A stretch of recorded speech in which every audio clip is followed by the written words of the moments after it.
Glória a Deus. Cumprimenta a todos com a paz do Senhor Jesus, amém? Amém. Glória a Deus. Irmãos, é bom ver as crianças louvando, adorando ao Senhor, glorificando o nome do Senhor. Vem a irmã dando um testemunho maravilhoso como esse, de aprendizado. E uma das coisas que nós estamos trabalhando forte é o ensinamento da igreja. Esse mês nós vamos falar sobre a história da igreja, sobre a história da nossa igreja.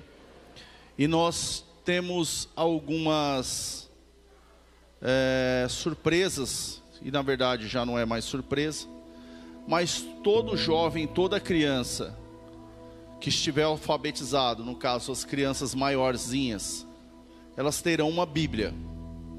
Então a nossa igreja, semana passada, minha esposa falou comigo e eu fui lá na Conde de Sarzedas e comprei por volta de, se eu não me engano, 40 ou 50 Bíblias. E nós investimos R$800 para comprar Bíblia. Então assim, se nós estamos investindo no louvor, nós também precisamos investir na palavra. E a palavra de Deus, ela que vai dar um fortalecimento para essa galera. Ela que vai fortalecer as crianças, ela que vai fortalecer os jovens. E é em cima disso que a Presbiteriana Renovada, ela preza, ela trabalha em cima da palavra de Deus, ensinamento. Então nossa igreja hoje, para a honra e glória do Senhor, ela presta isso. O nosso direcionamento é ensinamento. Então se o seu filho estiver aqui nesta igreja, ele vai aprender. Ele pode ser pequenininho, como nós vimos aqui, os maiorzinhos. Outros já eram, parecia que já era até, já estava nas crianças, mas parece que é adolescente, já jovem, né? Tem uns bem grandinhos já também, que daqui a pouco eles vão passar para os adolescentes. E também vão ter uma Bíblia. Então assim, nós fizemos com muito carinho, compramos King James, que é a linguagem, para eles aprenderem. Então assim, é uma linguagem muito boa, íntegra, para que todos eles aprendam a palavra de Deus da forma correta, do jeito certo, e para que a nossa igreja cresça, e cresça uma igreja forte, amém? Então vamos se colocar de pé em nome de Jesus, aleluia.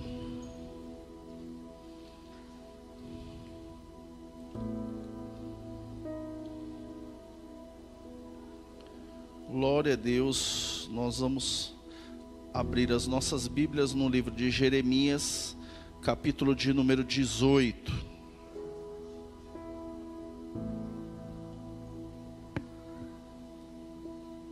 Glória a Deus. Aleluia.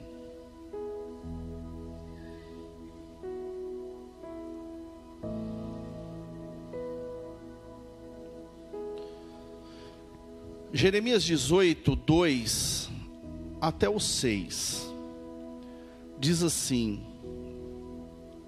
levanta-te e desce à casa do oleiro, e lá te farei ouvir as minhas palavras. E desci à casa do oleiro, e eis que ele estava fazendo a sua obra sobre as rodas.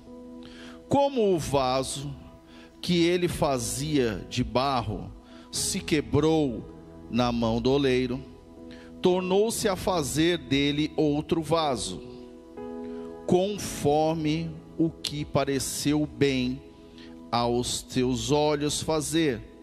Então veio a mim a palavra do Senhor, dizendo: não poderei eu fazer de vós como fez este oleiro, ó casa de Israel? Diz o Senhor: eis que como o barro na mão do oleiro, assim sois vós nas minhas mãos, ó casa de Israel. Só até aqui, em nome de Jesus. Feche os seus olhos. Vamos orar ao Senhor neste momento. Soberano Deus e eterno Pai, Senhor, graças te damos por estarmos, Senhor, na tua casa, na tua presença. Fala, Senhor, aos nossos corações. Fala, Senhor, as nossas vidas esta noite, nos transforma, nos abençoa, nos liberta. Que o teu Espírito Santo, Senhor, venha quebrantar, Senhor, esta noite. Senhor, através da tua palavra, Senhor, eu peço a ti, cura os enfermos esta noite. Liberta, Senhor, aqueles que estão em prisões, ó Pai. Senhor, cura, Senhor, almas feridas esta noite. O Espírito Santo de Deus, salva-nos, é o que eu lhe peço em nome de Jesus. Amém. Graças a Deus. Podemos tomar os nossos assentos em nome de Jesus? Irmãos, referente às Bíblias, são Bíblias para crianças e para mais adolescente. Então tem capas de cores diferentes. E eu assinei cada uma delas. Tem um carimbinho com meu nome, Igreja Presbiteriana Renovada. E só não deu tempo de fazer nenhuma dedicação. Se depois as crianças ou os jovens quiserem, depois eu faço uma dedicação. Separe elas, que vai ser uma honra. E eu quero pregar esta noite o seguinte: a voz que ecoa no meu ser. Aleluia. E eu gostaria de tomar como exemplo esta noite uma pessoa muito conhecida daqueles que estudam a palavra, ou daqueles que estudam literatura, filosofia, e o nome dele é C.S. Lewis. C.S. Lewis, ele era irlandês, nasceu por volta de 1800, se não me falha a memória, 68, e ele tem a sua trajetória iniciada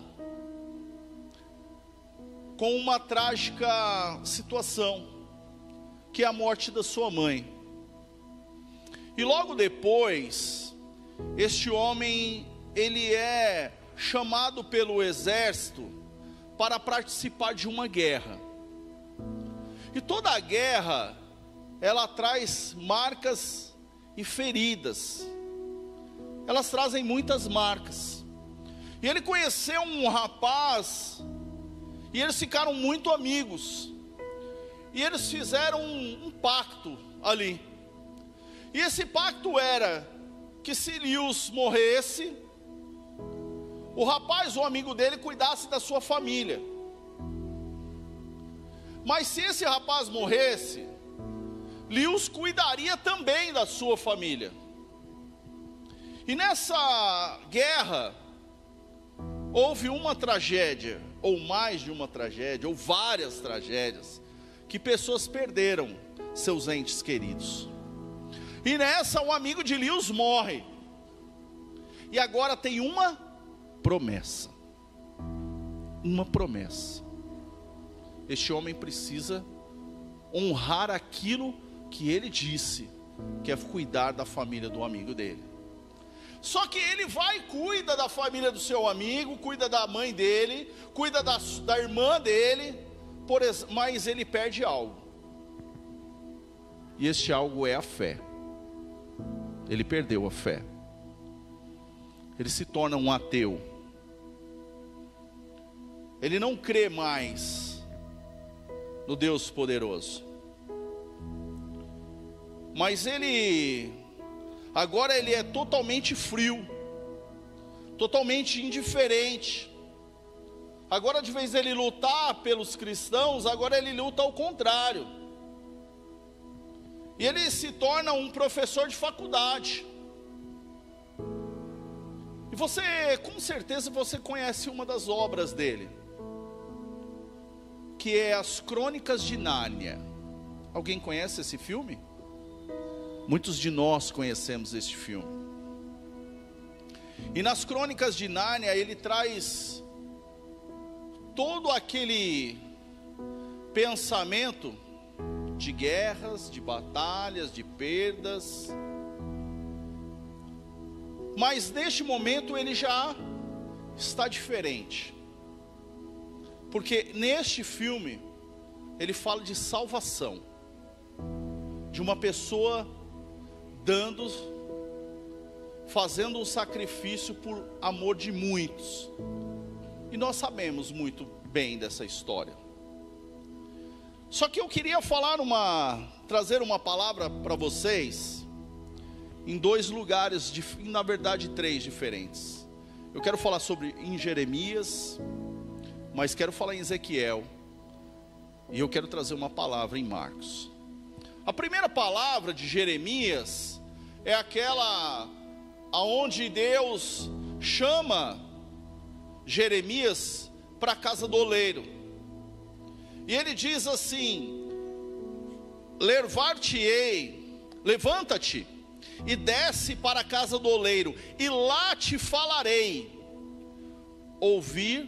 farei ouvir as minhas palavras. Veja que a primeira coisa que Deus fala para Jeremias é que ele vai levar Jeremias num lugar, e só ali que ele vai falar. Mas algo me chamou a atenção fazendo a leitura desse texto, que em todo momento Deus não falou com Jeremias, mas ele mostrou. Deus mostrou uma matéria-prima, que é o barro, e ele amassando um barro.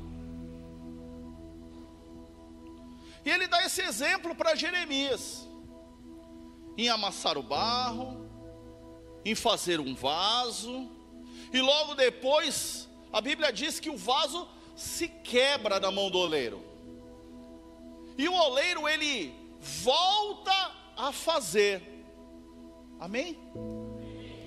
Ele volta a fazer, o barro ele começa a ser mexido, e ele volta a fazer. Processo de barro permite que, antes que vai ao fogo, ele seja moldado. Mas quando o vaso, ele vai para o fogo, aí ali não dá para ser moldado mais. Ali é um vaso de verdade. Porque o oleiro, ele não moldou o barro, ou não quebrou o vaso com ele pronto. Ele quebra o vaso quando ele é ainda uma argila. Ele não quebra o vaso quando ele está pronto, quando ele está cozido, quando ele está pronto para ser utilizado, não. Ele quebra o vaso quando ele está sendo moldado. Irmãos, isso quer dizer que enquanto você estiver na mão de Deus, vai doer, vai sair impurezas, vai sair bolhas de ar no meio daquela argila, para que você não se torne frágil. Eu quero dizer para você, essa noite, que isto é um processo. Só que Elias não entendeu que ele estava na mão do oleiro. Ele achou que ele era já um vaso pronto. Ele não achou que ele estava passando por momentos e fases da sua vida. Mas ele achou que o vaso estava pronto e que o vaso não poderia ser mudado. Irmãos, o vaso vai ser mudado. Aleluia. No momento que esteja em minhas mãos, ele diz assim: então veio a mim a palavra do Senhor dizendo: não poderei eu fazer de vós como fez o oleiro, ó casa de Israel. E aí me chama a atenção, porque nos versos anteriores Deus apenas moldou. Você consegue entender isso? Você disse amém. Espere um momento, e agora eu vou te dizer algo, e aí você reflita se o amém que você deu era exatamente o que eu quero dizer hoje. Tem momentos na sua vida que o oleiro não vai falar nada. Muitas vezes Deus não vai falar nada. Muitas vezes Deus vai estar em silêncio. Muitas vezes Deus estará só trabalhando em você. Irmãos, muitas vezes o processo é trabalhoso. Muitas vezes é como Lewis estava no meio de uma guerra. Ali Deus não estava falando, mas Deus estava trabalhando. Irmãos, precisamos saber quando Deus trabalha e quando Ele fala. Só que algo me chama a atenção também, porque eu estava pensando esses dias, e muitas vezes nós estamos inquietos. Não sei se você está passando por esse momento, mas eu estou. Então eu estou ouvindo uma rádio, eu fico inquieto. Eu mudo para outra e mudo para outra e nenhuma me satisfaz. Eu digo emissoras, rádios, programações evangélicas. E muitas vezes eu desligo o rádio, porque aquilo não está, parece que não está me fazendo bem.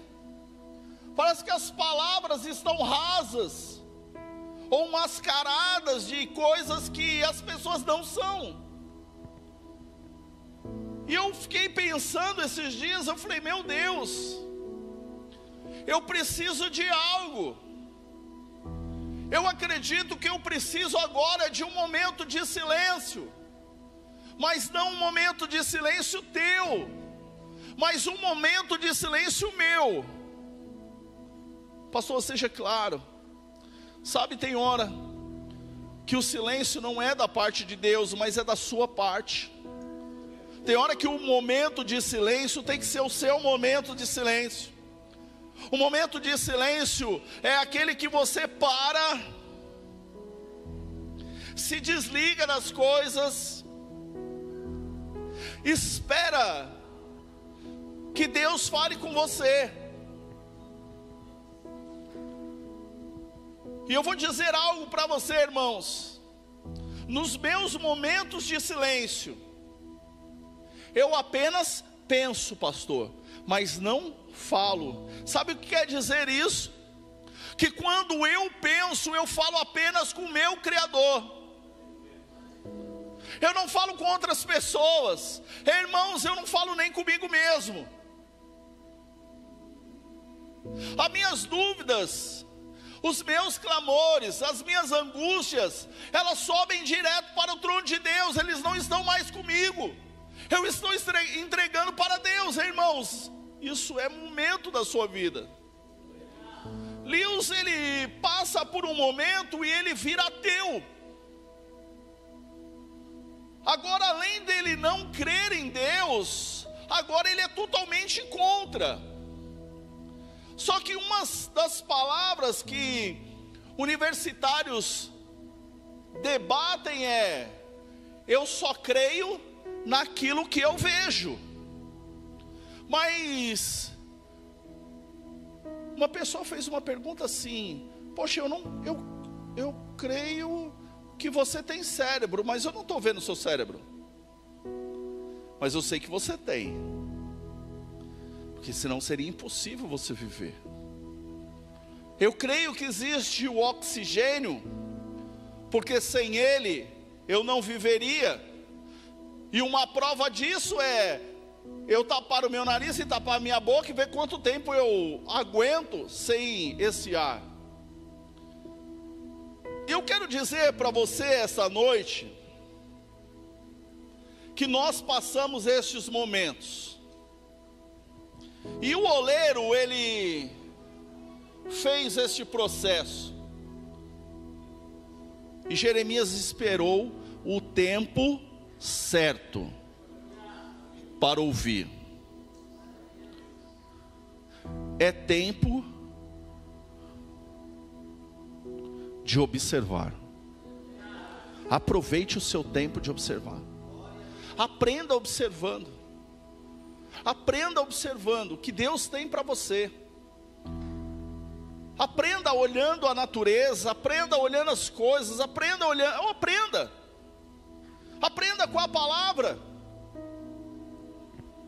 E ele diz assim: poderei fazer de vós como fez este oleiro? ó casa de Israel? Diz o Senhor: eis que como barro na mão do oleiro, assim sois vós na minha mão, ó casa de Israel. E eu comecei a meditar nessa palavra. Falei assim, poxa, mas se Deus falou dessa forma com Jeremias, como ele falou com Ezequiel? E eu fui à palavra de Ezequiel, capítulo de número 37, aonde Deus, ele é levado pelo Espírito para ver um vale de ossos secos. A Bíblia diz que sequíssimos.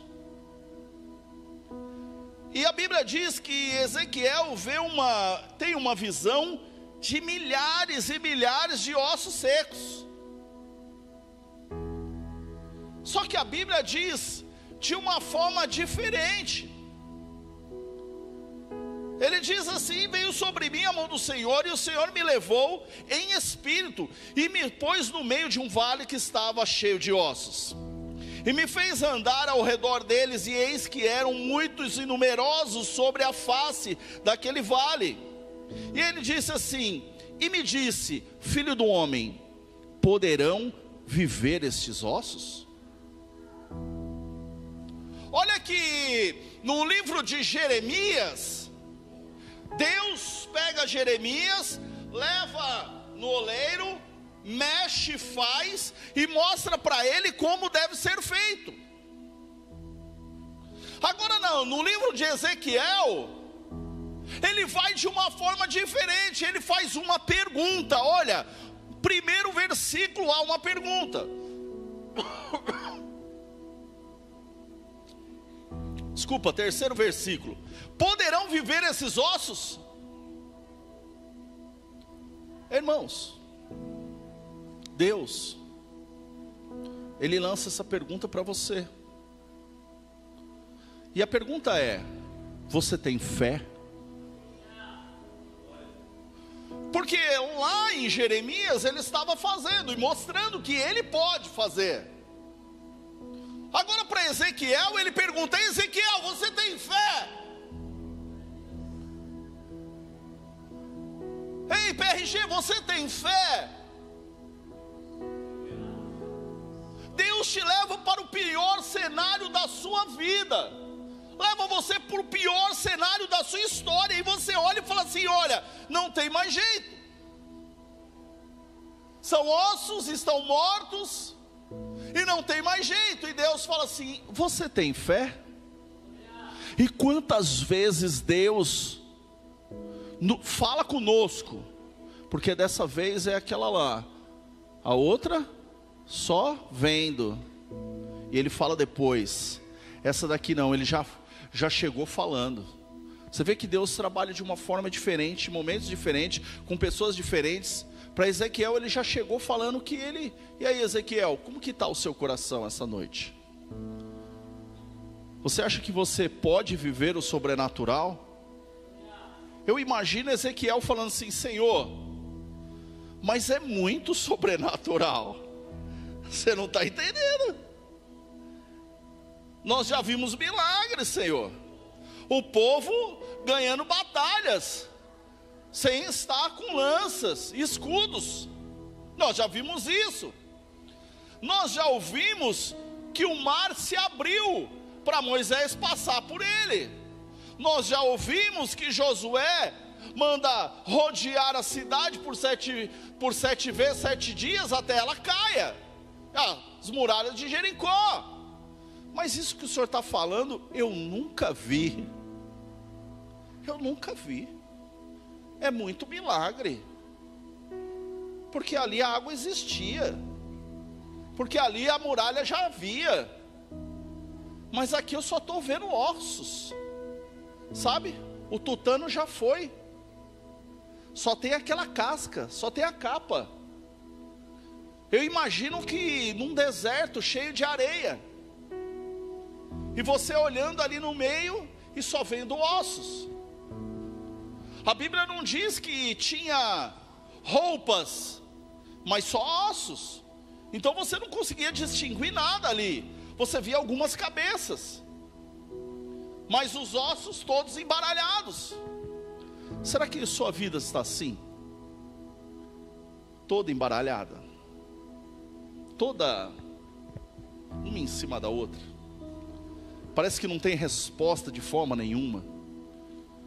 Parece que o Senhor fala com você, você vem no culto, Ele fala e você fala assim: mas Senhor, a semana passada parecia que era uma bênção, e essa semana já está diferente. Ei, irmão, acalma o seu coração, porque Deus está falando para você: ei, Ezequiel,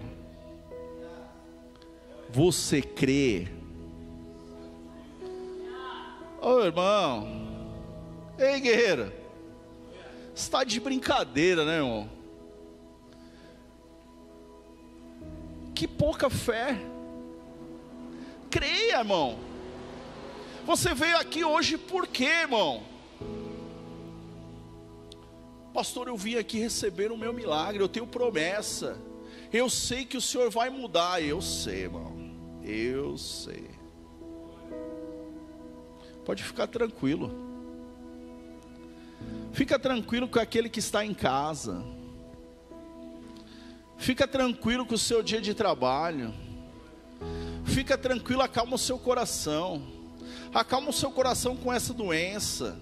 Acalma o seu coração, porque o Senhor pergunta para você, e a resposta vai sair de você esta noite. Ele deu o direito a responder, irmão Luan.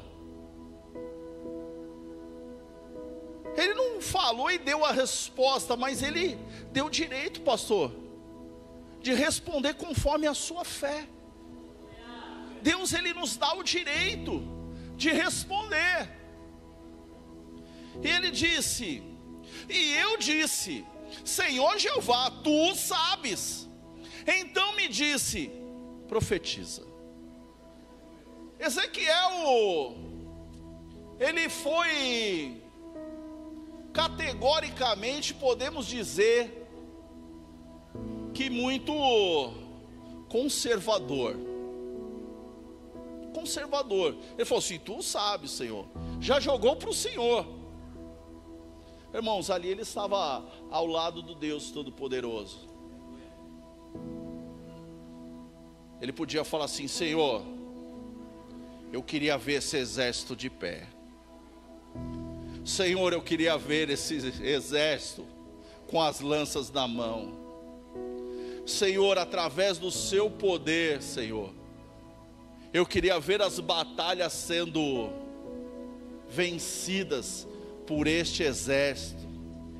Senhor, eu creio que este exército um dia ele vai estar de pé, louvando ao teu nome, Senhor, carregando a sua bandeira, Pai. Oi, você consegue ver isso?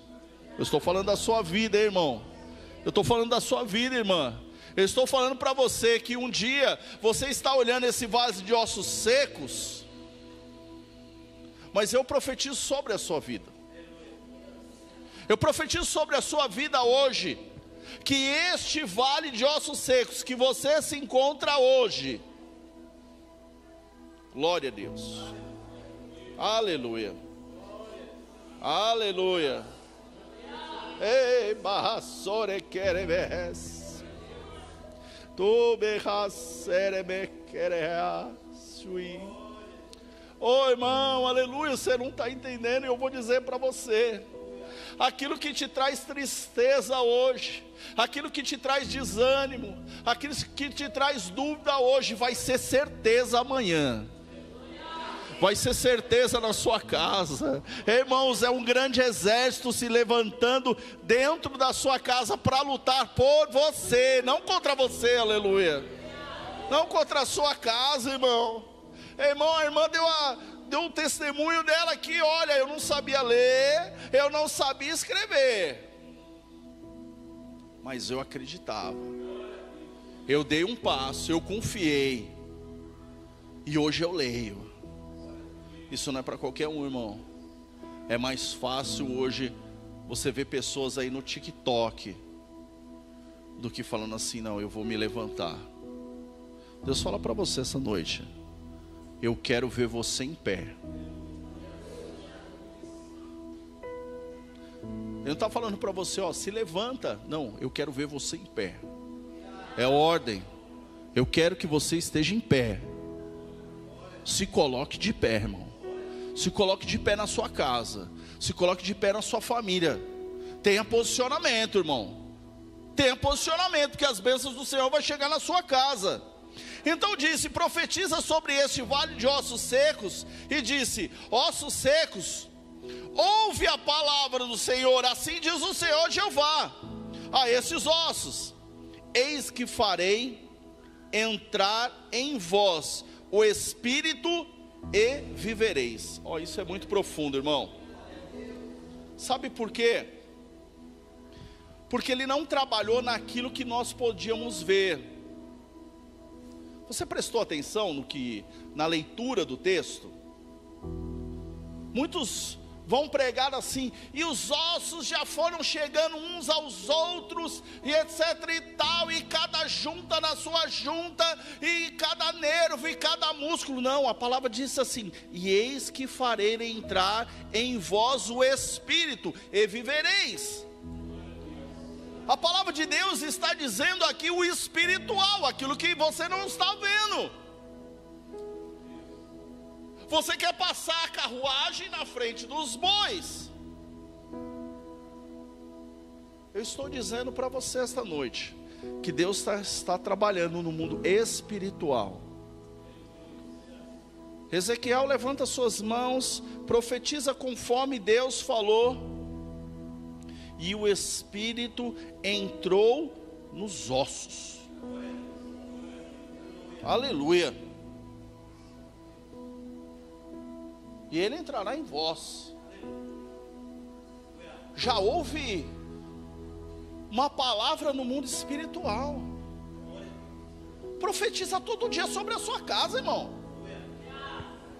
Profetiza sobre os seus filhos. Profetiza sobre a sua esposa. Profetiza sobre o seu emprego. Profetiza sobre você, sobre a sua vida. Deus permite que você faça hoje isso, irmão. Profetiza as bênçãos do Senhor na sua casa. Chega na sua casa, coloca as mãos na parede, apresenta a sala, apresenta o quarto, apresenta, se você mora em casa, a garagem, apresenta tudo, irmão. Apresenta o que é seu. Fala para Deus, fala assim: Senhor, tudo isso aqui foi o Senhor que me deu. Eu consagro ao Senhor. Eu consagro minha família ao Senhor. Eu consagro os meus filhos.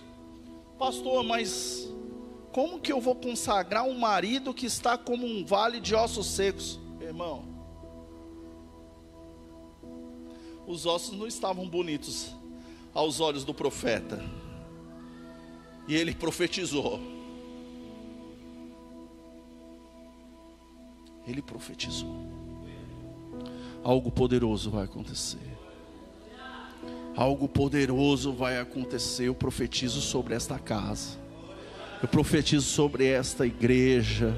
Eu profetizo sobre a liderança dessa casa. Eu profetizo sobre os membros dessa igreja, sobre os jovens, sobre as crianças, sobre a liderança, sobre todos nós, as bênçãos do Senhor sobre este lugar, irmão. Medida recalcada, sacudida e transbordante, apenas crer, irmão. Ah, pastor, mas eu estava pensando em sair. Sair da onde, irmão? Sair da onde? Sair da onde, irmão? Você é Ezequiel? Ou você é os ossos secos? Se você é os ossos secos, eu tenho uma notícia para te falar: você não vai a lugar nenhum, se você é os ossos secos. Agora, se você é o Ezequiel, irmão, é o profeta. O profeta vai onde Deus fala para ele ir, irmão. Então assim, desce daí. Ô Ezequiel, desce daí, irmão. Desce da onde você está. Nem sei onde você está, mas desce. Desce, desce, desce, desce, desce, desce. Desce, irmão. Porque é melhor aprender, ó, na lapada, do que ser afagado e não aprender nada e não ir para lugar nenhum, irmão. Continuar lá no vale de ossos secos. Você não pode ser ossos secos. Porque se você for ossos secos, irmão, você está dependendo de um profeta para profetizar sobre a sua vida. E se você, ainda mesmo assim, achar que você é um vale, você é os ossos secos, no final desse culto ainda vou profetizar por você, porque eu não vou sair daqui. Se você acha que você é tão ruim de serviço, que já morreu, mas eu vou profetizar que você vai reviver. E porei nervos sobre vós, e farei crescer a carne sobre vós, e vos estenderei pele, e porei em vós o espírito, e vivereis, e sabereis que eu sou Deus. Aleluia. Eu vou pular aqui uns pedacinhos, irmão. Eu cheguei numa parte aonde eu tenho argila e eu moldo, e eu faço um vaso. Coloquei do lado. Eu cheguei num momento que os ossos secos, eles estavam ali. E foi profetizado e se levantou um grande exército para servir o Senhor. Está para lá. Agora, no livro de Marcos, capítulo de número 6, do verso de número 1 ao 3, ele diz assim: e Jesus saiu dali e foi para a sua cidade, acompanhado pelos seus discípulos. Quando chegou o sábado, começou a ensinar na sinagoga. E muitos dos que o ouviram ficaram admirados. De onde lhes vêm essas coisas? Perguntavam-lhes. Que sabedoria é esta que lhe foi dada? E estes milagres que ele faz? Não é este o carpinteiro, filho de Maria, e o irmão dele, Tiago e José, Judas e Simão? Não estão aqui conosco as suas irmãs? E ficavam escandalizados por causa dele. Irmãos, eu estava hoje em casa, na verdade ontem, e eu peguei um serrote lá e comecei a fazer um banco. Peguei umas madeiras e comecei a cortar para fazer um banquinho. Tem um amigo meu na empresa que ele acha que ele é marceneiro. Então ele fez uns bancos lá com umas madeiras que a gente tem lá na empresa, que é descarte. E ele falou assim, mandou para mim no meu WhatsApp: ô Fábio, esse daqui é as medidas. Essa daqui é o banquinho que eu fiz. Esse daqui é o molde, o gabarito, ó, tem que ser dessa forma. E eu comecei a fazer. Eu tinha ferramentas apropriadas.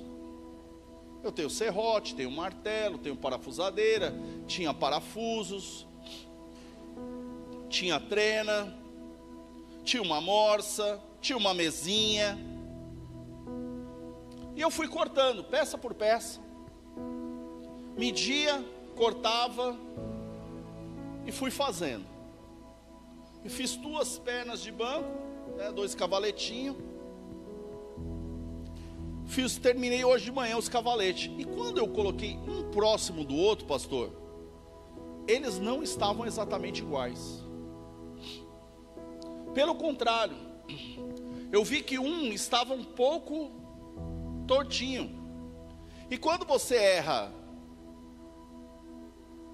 2 centímetros, 1 centímetro, aqui no começo, você vai ter um resultado muito diferente lá no final. E eu errei algumas madeiras. E eu vi que aquelas pernas daquele banco já não dão mais. Então eu vou ter que pegar o quê? Vou ter que pegar de novo, avaliar, ver qual saiu a mais perfeita, para daí seguinte continuar fazendo. Mas diferente do barro, a madeira não leva desaforo para casa. Então se você cortar ela errada, irmão, você perde a madeira. A madeira não tem mais para aquele propósito, não. Você pode usar para outra coisa, mas a medida dela se perdeu. E eu fiquei pensando nisso,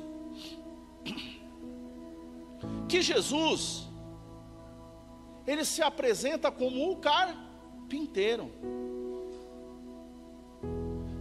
E ele pegou o mais difícil para trabalhar, pastor. Porque o barro ali dava-se um jeito. O vale de ossos secos pediu para que tudo voltasse para ele. Mas as medidas da madeira é igual cortar um piso aqui, né, irmão Dígia? Cortou o piso errado, perdeu o piso. E Jesus, ele fala que ele é o carpinteiro. A madeira é difícil,